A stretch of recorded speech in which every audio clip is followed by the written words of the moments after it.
Welcome to the third of our Make and Play video series. This is Make and Play a Paper Alpenhorn. If you don't know what an Alpenhorn is, it's a big, long instrument. It's got a long, round tube, and it's played much like a trumpet by buzzing the lips. It's very well known in Switzerland and other countries in that area. You may have seen one if you went to Busch Gardens Williamsburg in the past. I'm not sure they use them anymore, so they've changed hands, but the Festhaus show at Busch Gardens used to open up with two Alpenhorns being played. You've also seen one if you've seen the old Ricola commercials. The big long instrument they had in those commercials was an Alpenhorn. And that's enough chit-chat. Let's get started. In order to do this project, you're going to need Scotch tape, or really any decent tape that tapes paper together. You will need scissors, don't run with them. And you will need empty toilet paper rolls. At least 2 empty toilet paper rolls per instrument. And then you will need paper, and you're going to need lots of paper. So be aware, you're going to use lots of paper for this. And like the other 2 videos, we're going to put this in fast forward. Say why? Because most videos like this are so boring and so slow. And you don't need to see every moment it takes me to roll the paper. So we are going to kick into fast gear. And hopefully you'll still be able to understand. First of all, let's take one of our toilet paper rolls.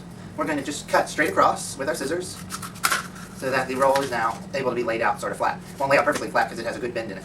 And then we're going to roll it this way, kind of diagonally, with one end being smaller than the other, so that when we come out finished, we've got a small end here and a large end here. And we'll want to tape over the seams so that stays shut.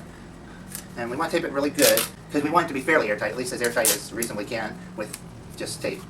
So I'm going to put the tape all the way over all the open seams. Then we're going to take our scissors, and we've got this bow going up here. I'm going to cut that out so it matches the rest of the curve around, so that instead of bowing up, it's just basically a straight cylinder around. Fairly straight. Let me fix that. Alright, let's just throw these on the floor. We'll get that dressed later. So what we have basically is a cone. Small end on one side, big end on the other. Now we're going to take some tape, and we're just going to put tape over here. That's just keep the cardboard from irritating our mouth, because this is going to be our mouthpiece. So we now have tape all the way around the large opening here. As I said, that is just to keep the cardboard from irritating our mouth and to keep it from getting wet as we blow in it. The large end is the end we will blow in, and what we will be doing is basically using trumpet technique, which is buzzing the lips. So I'm going to go ahead and take a moment here to discuss that, and then I might talk some more about it again when we do the whole instrument. If you already play trumpet or a brass instrument, oops, I dropped it. That's better. If you already play trumpet or a brass instrument, then you already know how to do this. If not, then pay careful attention, because I'm going to try to teach you. Buzzing the lips. Basically, you want to put the lips in vibration, so you're going to push air out. If you're having trouble, sometimes putting a straw in your mouth and doing it around the straw can help get your buzz going nice and focused. You want all the air focused to the center of the mouth. Now, if you have trouble doing that, a good way to start, though it's not the way you want to keep continuing because it kind of spits, but it is to kind of try to spit without actual spit coming out like so. It can still produce a sound, not quite as lovely as the buzz, but that can get you started until you figure out your buzz. If you take a straw, regular straw, put it in your mouth and do the and the straw can help you get focused into the of the lips, where the air is basically making the lips vibrate back and forth, and we would do that into our mouthpiece. Now we will begin on the body of the instrument. In order to keep the sound decent, we need the instrument to be fairly thick. So I'm going to take, at the beginning here, 6 sheets of paper. Said you're going to use a lot of paper, and you can decide yourself how many you want to use. I'm going to start with 6 for the first 2 sections and then go to 4. But like with the others, thickness is important. And with those 6 sheets, all right one on top of each other, I'm going to roll them into a fairly tight hole. Not a big one, but a pretty tight one. Probably tighter than we did on the flutes. Let's tape that over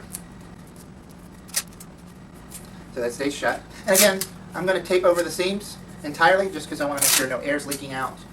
So we're going to put entirely over all the seams just to assure it's airtight, or at least as airtight as a piece of paper can be. Okay, so we have just a basic tube. You can buzz into that. You actually get a pretty decent pitch that way. Alpenhorns are very long, so we're going to need several sections like this, but we want to make sure they stay together and are fairly well sealed. So I'm going to take my next 6 sheets of paper, get them all lined up here, and instead of just rolling them by themselves, I'm going to take a piece of tape here, and I'm going to tape the end about 1 inch onto my previous roll. That'll help strengthen the joints there so they don't collapse when we're trying to play the instrument. And it does make it a little harder to roll the paper, but I think it's doable.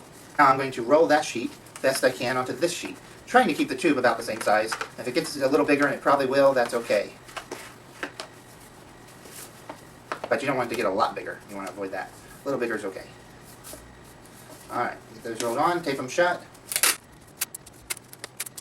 Alright, I'm going to tape all the seams, including the connection to the other part we already did, and across the seam here. Don't know if that's really necessary, but it will assure a little more airtightness. So now we have 2 sections. Now, we're just going to keep repeating this process, adding section after section after section. And we'll see how many I decide to add. You can decide how long you want yours to be. Different lengths should produce different pitches. So just bear with me. I will go fast forward here, extra fast forward here, and I'm going to put on a bunch of different sections. Just following the same procedure. Just following the same procedure we just did. Except I'm going to go down to 4 sheets now and save a little paper instead of 6 sheets.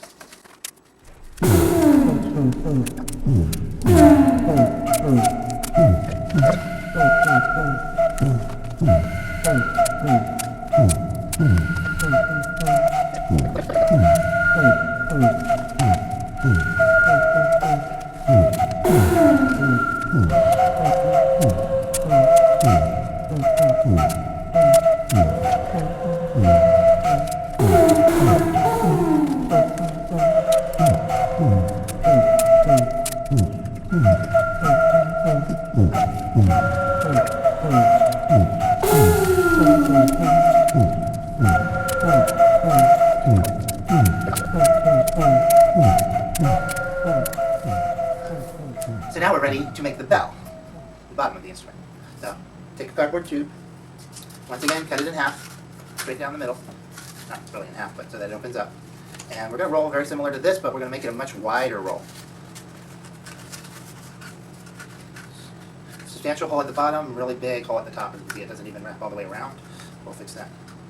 Good wide hole. I'm going to try like about there. Y'all see that? Tape it shut over the seams. And let's take another sheet of paper and we're going to wrap it around to give our bell more flair. And by more flair, I actually just mean make it look cooler. Cooler, yeah. I think it would help if we put a little tape. Yeah, put a little tape across this part. I think that'll make it easier to wrap. So right along the seam there. Okay, I'm not doing well with this. There we go. That's where we're going. Probably more than anything, this is more just for looks. This part, I have to say, mostly for looks. Sometimes you gotta do aesthetic things too.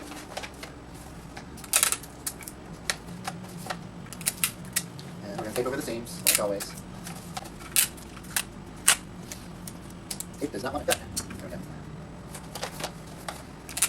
So over the seams, where the paper meets you. So, and I'm gonna go ahead, just again, this is just for looks. I'm gonna trim off the part sticking up so we have a fairly round looking bell. Now we're going to want to stick that bell onto the end here. We're going to try to, hopefully we have it wrapped small enough that, I got a little seam here, it needs tape, that it'll fit inside the tube just a little bit, like that. Now I'm going to put it at a tilt, like that, about 45-degree angle coming out. Tape so. Yeah, just set it in there, some tape on it, and let's tape it all the way on. All the way around.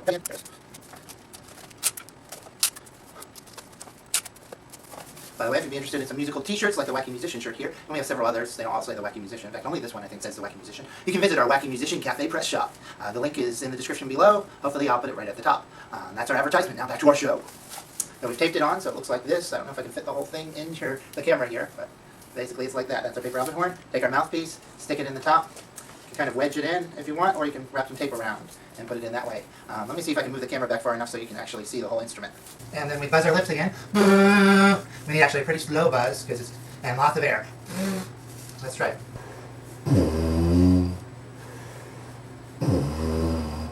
That's our paper Alpenhorn. It's just paper, so you can't expect too much sound to come out of it.